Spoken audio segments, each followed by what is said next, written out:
Hi students, this video is an introduction to Olympe de Gouges, who was a very interesting, really a fascinating figure in the 18th century. We're going to be reading her work, The Declaration of the Rights of Women. But before you read that, let me tell you a little bit about her. She lived from 1748 to 1793. She was very much a self-made woman. She was the daughter of a butcher. She did not have a lot of formal education. Yet she came to Paris on her own. She changed her name and identity. She had certain political allegiances from her family. Those shifted as she got older and pursued her own education. She became a playwright, though she never,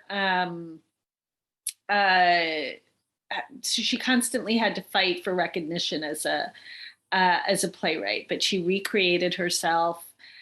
Often in her writings, since she wasn't very well educated, she spelled things phonetically because she wasn't educated. Tragically or nobly, however you want to think about it, she eventually ended up dying during the French Revolution. She was beheaded, like many were. She died a heroine for speaking her mind. She had spoken her mind against, if you watch the French Revolution video, she thought what the Jacobins were doing was too extreme. She thought the revolution had gone too far. Many people would obviously agree with her today. But because she spoke up, she was beheaded. So there are three sort of key points that she brings up in the Declaration of the Rights of Women that are really important to sort of notice and understand, especially because they were new ideas at the time. Today, we sort of take them for granted. But when she brought up these ideas, they were totally new and novel. One was the idea of community property. So in in California, we're a community property state. So that means if two people get married, they share property. The property then belongs to both of them. So if, for example, one partner, let's say the husband is working and the wife is staying home to raise the kids, she may not have a lot of property of her own. So if they get divorced, they have to divide up their property equally as a way of equalizing their situation.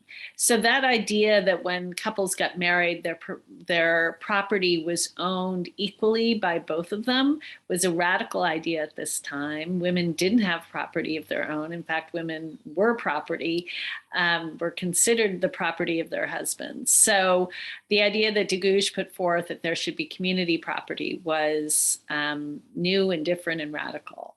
She also said that women should be able to inherit wealth. At this time, only men could inherit wealth. She also said women have the right to die for causes, just like men. So she would have been for women, serving in the military, all of that. She thought that was really important. I want to sort of look at the text with you. I'm not sure how long it's going to take me it's open on my computer, but I'm not sure how long it's going to take me to find it to share my screen. Let's see. I'm going to pause for just a second. All right. So I want to just look at the de Gouges reading with you for a minute and just break down a little bit the different parts just to help you get going on it. It's important to understand as you start to read it that it starts off as a letter to Marie Antoinette, who was Queen of France, the wife of Louis XVI. Um, and she's writing to Marie Antoinette and saying, look, you know, you have a lot of power. You can do something for women. And so it's kind of what we would call today, you know, an open letter to the Queen. But when she was doing it, it was, you know, completely radical. So it might be like if you take a feminist today, maybe Stacey Abrams from Georgia, who's running for governor. It was like if when Trump was president, she was writing to Melania Trump and saying, hey, you're the first lady, you can do stuff. Here's what you should do. So this starts off with this open letter to Marie Antoinette, trying to get Marie Antoinette to do a bunch of stuff for women. And then she goes into what's called the preamble, which is right here, where um, she sort of really leans in on men and says, hey, what are you guys doing? Are you capable of being just? Are you capable of doing what's right here? You know, we're in this world where people are starting to say humans should have rights, humans should think for themselves, humans, you know, should have, you know, things equally. It shouldn't all just go to the rich or to the kings. But, you know, don't forget about women. Women should have these things too. Um, so that's what she does in the preamble. A preamble is just like a preface. And then she models in the video on um, the French Revolution, you heard there was a really important document in the French Revolution, the Declaration of the Rights of Men and Citizens.